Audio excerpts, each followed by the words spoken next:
नमस्कार. आज आपण वित्तीय क्षेत्रातील विकास व सुधारणा याबद्दल पाहणार आहोत. यापूर्वी आपण व्यावसायिक वित्ताची व्याप्तीसुद्धा पाहिलेली आहे. वित्तीय अधिकाऱ्याचे संघटनेतील कार्य हा सुद्धा पाहिलेला आहे. तर बघू, आज आपण पाहणार आहोत की या वित्तीय क्षेत्रातील विकास आणि सुधारणा कशा पद्धतीने झालेल्या आहेत ते आपण पाहणार आहोत. तर देशामध्ये वित्तीय क्षेत्रातील सुधारणा ही अगदी सुरुवातीपासूनच झालेली होती आणि भारतात 1991 पासून सुरू झालेली आर्थिक सुधारणा ही आंतरराष्ट्रीय पातळीवर खूप प्रभावशाली ठरली. बघा, ही जी हा जो वित्तीय क्षेत्र आहे, हा वित्तीय क्षेत्रामध्ये योग्य त्या प्रमाणामध्ये स्रोत पाहिजे, त्या वित्तीय वितरणाच्या व्यवस्था त्या ठिकाणी पाहिजे, अर्थव्यवस्थेत निधी उभारण्याची महत्त्वाची भूमिका अर्थव्यवस्था ती म्हणजे निधी उभारण्याची भूमिका अर्थव्यवस्था त्या ठिकाणी बजावली पाहिजे. त्या ठिकाणी जो संसाधनाचा जो संचालन आहे व वाटप कार्यक्षमता वाढवण्यासाठी प्रयत्न करावा. म्हणजे या ठिकाणी त्यांनी दिलेलं आहे की जी वित्तीय क्षेत्र आहे, हा वित्तीय क्षेत्रामध्ये योग्य तो विकास, त्याची प्रगती, त्याचा विकास हा कशा पद्धतीनं व्हायला पाहिजे याबद्दल या ठिकाणी आपल्याला यामध्ये त्यांनी दिलेलं आहे. तर यामध्ये आपल्याला दिलेलं आहे की वित्तीय क्षेत्रातील विविध घटक जसे बँका आहे, वित्त संस्था आहे, यांच्याद्वारे साधने व संसाधने हे अर्थव्यवस्थेतील विविध गरजू क्षेत्रात पाठविणे हे आवश्यक आहे. जसं वित्तीय क्षेत्रामध्ये जर विकास जर करायचा असेल तर वित्तीय क्षेत्रामध्ये जे काही घटक आहेत, जे काही संस्था आहेत, कार्य करणाऱ्या ज्या संस्था आहेत, जसं बँका आहेत, वित्त संस्था आहेत, यांना साधने आणि संसाधने देऊन त्यांना त्या गरजू क्षेत्रामध्ये पाठवून त्या ठिकाणी त्यांचा योग्य तो कार्यक्षेत्र त्यांना देणे हा खूप महत्त्वाचा असतो. कारण बघा, या ठिकाणी काही ह्या ज्या संस्था असतात, या संस्थेच्या माध्यमाने बचत गुंतवणूक केल्यामुळे भांडवली साधता येते. जसं या ठिकाणी आपल्याला त्याने दिलेलं आहे की जसं या ठिकाणी जे बँका आहेत, ज्या वित्तीय संस्था आहेत, ह्या वित्तीय संस्था गरजू क्षेत्रामध्ये, ज्या क्षेत्रामध्ये यांची गरज आहे त्या क्षेत्रामध्ये जर पाठविला तर त्या ठिकाणी असणारे जे लोक आहेत ते त्या ठिकाणी बचत करून गुंतवणूक करू शकतात आणि त्या माध्यमाने त्या ठिकाणी भांडवली वाढ त्या ठिकाणी सुद्धा करता येत असतो. तर अशा पद्धतीचा हा जो वित्तीय क्षेत्रातील जो विकास आहे हा खूप महत्त्वाचा आहे. आता यामध्ये त्याने दिलेलं आहे की भारतातील बँकिंग क्षेत्रामध्ये दिवाळखोरी, दोषी लेखा धारण अशा वित्तीय समस्या दृष्टीस आल्या. या सर्व समस्येचे निराकरण करण्यासाठी सरकारने आर्थिक क्षेत्रातील दूरदृष्टीचे नियमन करून स्ट्रक्चरल आणि सूक्ष्म नियम बनविले आणि भांडवल बाजार व रोखे बाजार विकसित करून अत्यंत तांत्रिक आणि संस्थात्मक रचना त्या ठिकाणी केली.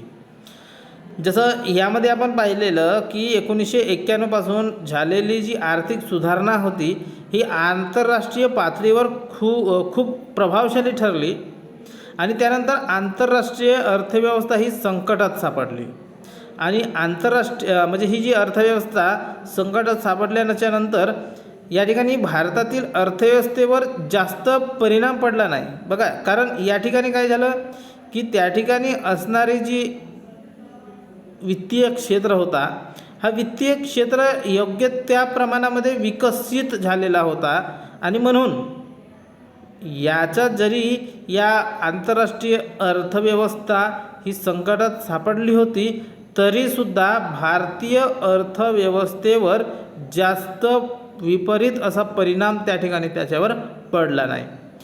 कारण या ठिकाणी जी दिवाळखोरी वगैरे झाली होती, लेखाधारण अशा वित्तीय समस्या या ठिकाणी निर्माण झालेल्या होत्या, तरीसुद्धा याचं जो निराकरण होतं तर निराकरण हा सरकारने आर्थिक क्षेत्रातील दूरदृष्टीचे नियमन केला होता.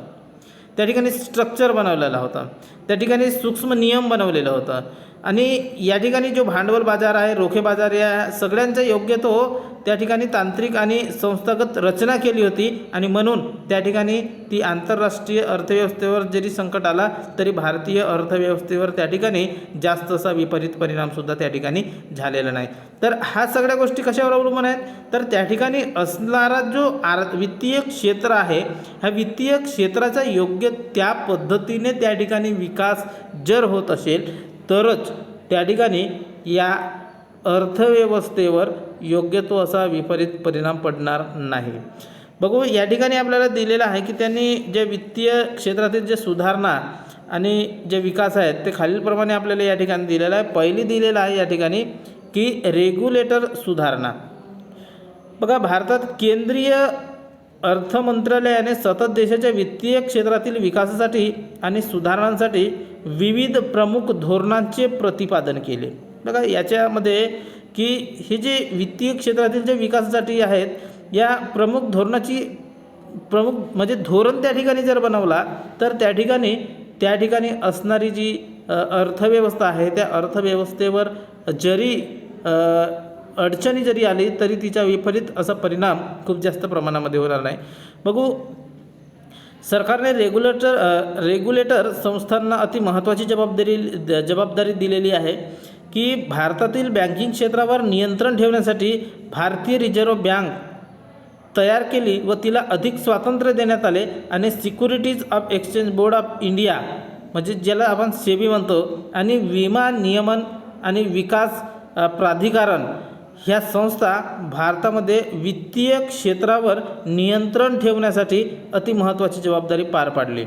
बघा, यामध्ये त्यांनी जे रेग्युलेटर ज्या सुधारणा केल्या यामध्ये त्यांनी काय दिलेलं आहे की रिझर्व्ह बँक म्हणजे भारतातील जे बँकिंग क्षेत्र आहे त्या बँकिंग क्षेत्रावर नियंत्रण ठेवण्यासाठी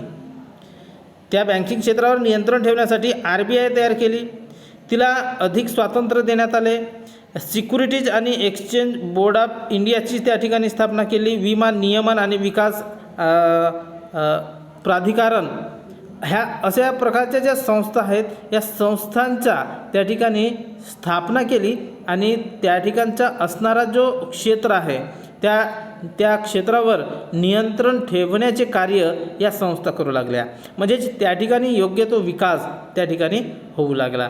त्याच्यानंतर दुसरा दिलेला आहे की भारतातील बँकिंग क्षेत्रातील सुधारणा. दुसरा दिलेला आहे भारतातील बँकिंग क्षेत्रातील सुधारणा.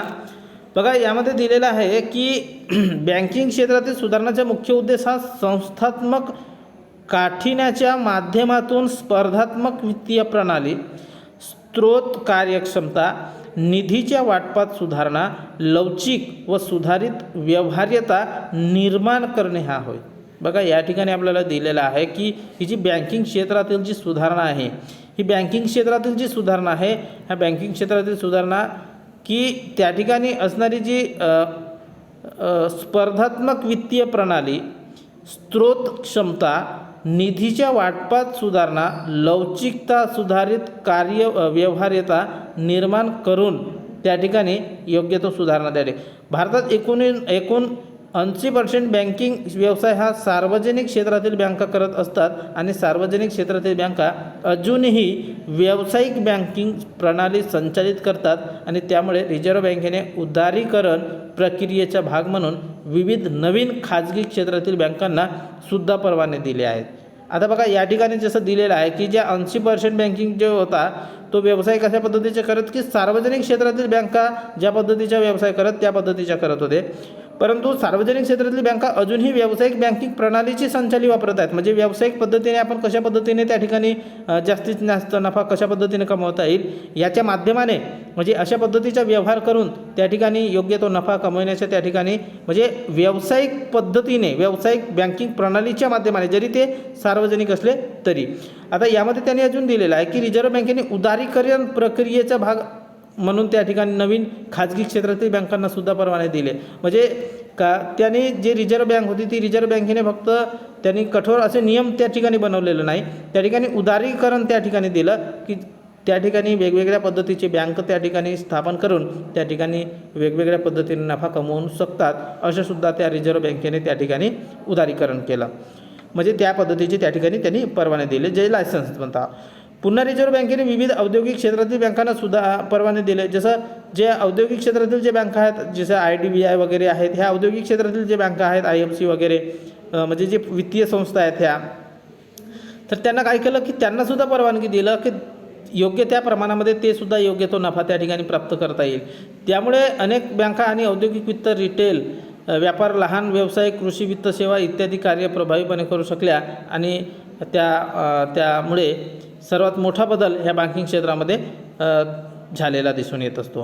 म्हणजे या ठिकाणी आपल्याला दिलेलं आहे की फक्त ती रिझर्व्ह बँक होती, ती रिझर्व्ह बँक स्वतःच त्या ठिकाणी व्यापार व्यवसाय करेल अशा पद्धतीचा नव्हता, तर ती त्या ठिकाणी उदारीकरणाचं त्या ठिकाणी कार्य केलं. म्हणजे उदारीकरणाच्या त्या ठिकाणी त्यांनी उदारीकरणाची जी प्रक्रिया आहे त्या ठिकाणी त्यांनी अवलंबिली आणि बाकीच्या क्षेत्रातील जे बँका होते त्या बँकांनासुद्धा परवाने दिले आणि आपला व्यापार व्यवसाय करण्यासाठी त्यांना परवाने दिले. यामध्ये दिलेलं आहे की बँकिंग क्षेत्रातील प्रमुख सुधारणा यामध्ये त्याने दिलेलं आहे की बँकांना आपले भांडवलाच्या आधारावर आणि सार्वजनिक इक्विटीमुळे कर्ज देण्याचे नियम मजबूत करण्यात आले. विविध नियम लावण्यात आले आणि त्यामुळे हळूहळू गुंतवणूक बाजारात चिन्हांकित उत्पन्न, ओळख, मालमत्ता वर्गीकरण, वाईट श्रेणी तरतूद यावर नियंत्रण लावण्यात आले. बघा या ठिकाणी त्यांनी दिलेलं आहे की हे ज्या बँका आहेत, जसं बघा विविध नियम लावण्यात आले की जसं त्यामुळे की हळूहळू जे गुंतवणूक आहे ती बाजारात चिन्हांकित झाली, उत्पन्न ओळख निर्माण झाली, त्या ठिकाणी मालमत्ता वर्गीकरण करण्यात आलं, वाईट श्रेणी, या सगळ्या ज्या वाईट गोष्टी आहेत त्यापासून त्यांना योग्य तो सुटका मिळाली आणि योग्य तो नियंत्रणसुद्धा त्या ठिकाणी लावू लागला. त्याच्यानंतर सरकारने बँक स्रोताद्वारे मालमत्ता विकत घेण्याचे हक्क कमी केले. नवीन खाजगी क्षेत्रातील बँकांना परवाने दिले व शाखा परवाना निर्बंध शिथिल केला. म्हणजे काही जे म्हणजे परवान्याशिवाय ते आपला व्यापार व्यवसाय चालू शकणार नाही अशा पद्धतीचे जे नियम होते त्यांच्यावर निर्बंध आला आणि त्यांना काही प्रमाणामध्ये शिथिलसुद्धा करण्यात आला, म्हणजे त्यांना परवानगी देण्यात आली. त्याच्यानंतर तिसरं दिलेलं आहे की बँकिंग फायनान्स कंपन्यांच्या सुधारणा. आता यामध्ये दिलेलं आहे की वित्तीय क्षेत्रातील सुधारणांचा भारतातील बँकिंग फायनान्स कंपनीच्या एकूण कार्यक्षमतेवर आणि स्थिरतेवर परिणाम पडला. बघा या ठिकाणी दिलेलं आहे की जी बँकिंग फायनान्सच्या कंपन्या होत्या ह्या नवीन वित्तीय धोरणामुळे भारतात संपूर्ण बँकिंग संकल्पना बदलली. जसं बँकिंग फायनान्स कंपनी ह्या देशाच्या आर्थिक प्रगतीचे एक इंजिन आहे. नॉन बँकिंग कंपनी ह्या भारतात विविध आर्थिक सेवा, संकटाच्या वेळी सहकार्य, स्पर्धात्मक दरामध्ये बँकिंग प्रणाली अशा विविध सेवांसाठी प्रचलित आहेत. बघा यामध्ये त्यांनी दिलेलं आहे की ही जो बँकिंग फायनान्स कंपन्याच्या ज्या सुधारणा करण्यात आला, ह्या बँकिंग फायनान्सच्या म्हणजे या बँकिंग फायनान्सच्या कंपन्यांच्या ज्या सुधारणा होत्या, या सुधारणाच्या वित्तीय क्षेत्रातील सुधारणाच्या भारतीय बँकिंग फायनान्स कंपन्याच्या एकूण कार्यक्षमतेवर आणि स्थिरतेवर परिणाम पडला. जसं नवीन वित्तीय धोरणामुळे भारतात संपूर्ण बँकिंग संकल्पना बदलली. म्हणजे नवीन वित्तीय धोरण त्या ठिकाणी निर्माण केला तर बँकिंगची जी संकल्पना होती ती बदलली. म्हणजे याच्यापूर्वी आपण जो पाहिला होता की भारतातील बँकिंग क्षेत्रातील जी सुधारणा होता तर रिझर्व्ह बँक काय करत होती की त्या ठिकाणी वेगवेगळ्या म्हणजे रिझर्व्ह बँकेने उदारीकरणाचं त्या ठिकाणी तंत्र वापरला आणि उदारीकरणाच्या माध्यमाने त्या ठिकाणी बाकीच्या क्षेत्रांनासुद्धा त्या ठिकाणी आपला बँकिंगचा व्यवसाय करावा या दृष्टिकोनातून त्या ठिकाणी त्यांना परवाने दिले. तर अशाच पद्धतीची या ठिकाणी सुद्धा नवीन धोरण या ठिकाणी त्यांनी संकल्पना तयार केली आणि बँकिंग फायनान्स कंपनी ह्या देशाच्या आर्थिक प्रगतीचे एक इंजिन आहे. कारण जसं बँकिंग ही जी आहे, बँकिंग क्षेत्र आहे ह्या देशाच्या प्रगतीचे, कारण याच्या माध्यमाने आपल्या देशामध्ये व्याज मिळत असतो, म्हणजे जो इंटरेस्ट म्हणतो आपण, त्या आपल्या म्हणजे रिझर्व्ह बँकेला मिळत असतो आणि त्या माध्यमातून त्या ठिकाणी देशाच्या विकासाचे कार्य केले जात असते. त्यानंतर आहे नॉन बँकिंग कंपनी ह्या भारतात विविध आर्थिक सेवा, संकटाच्या वेळी सहकार्य करतात, स्पर्धात्मक दरामध्ये बँकिंग प्रणाली अशा विविध सेवांसाठी प्रचलित आहे. भारतात वित्तीय महामंडळामुळे कर्ज, गुंतवणूक, चिट फंड उपक्रम, मध्यम व अल्प आकाराचे वित्त, सोने तारण कर्ज अशा विविध सुविधा सुलभ झाल्या आहेत आणि या संस्था असंघटित क्षेत्रात लहान कर्जदारांना कर्ज प्रदान करण्याची महत्त्वाची भूमिकासुद्धा बजावत असतात. आता बघा या ठिकाणी दिलेलं आहे की जे काही संघटित क्षेत्र दिलेलं आहे आणि काही असंघटित क्षेत्रसुद्धा दिलेले असतात बँकिंग क्षेत्रामध्ये. तर अनुसूचित ज्या असतात जसं जे बँका आहेत तर हे किंवा ज्या पतसंस्था या ठिकाणी आपल्याला असंघटित क्षेत्रामध्ये येतात, परंतु ज्या बँका आहेत ज्या वित्तीय संस्था आहेत त्या संघटित क्षेत्रामध्ये मोडत असतात. तर बघा या ठिकाणी जे दिलेलं आहे की कर्ज महामंडळामुळे कर्ज मिळतोय, गुंतवणूक होते, चिट फंडच्या माध्यमाने आपण त्या ठिकाणी आपला पैसा गुंतवणूक करू शकतो, मध्यम व अल्प आकाराचे वित्तसुद्धा आपण देऊ शकतो किंवा कर्ज घेऊ शकतो, सोने तारण कर्ज म्हणजे सोने आपण तारणावर देऊ शकतो किंवा कर्जसुद्धा आपण त्या घेऊ शकतो. अशा विविध सुविधाच्या सुलभ झाल्या आहेत आणि ह्या सर्व म्हणजे संस्था असंघटित क्षेत्रात लहान कर्जदारांना कर्ज प्रदान करण्याची महत्त्वाची सुद्धा भूमिका या ठिकाणी बजावत असतात. त्यानंतर आहे विमा क्षेत्रातील सुधारणा. तर हा जो विमा क्षेत्रातील जे सुधारणा आहेत हे आपण उद्याला पाहणार आहोत. धन्यवाद.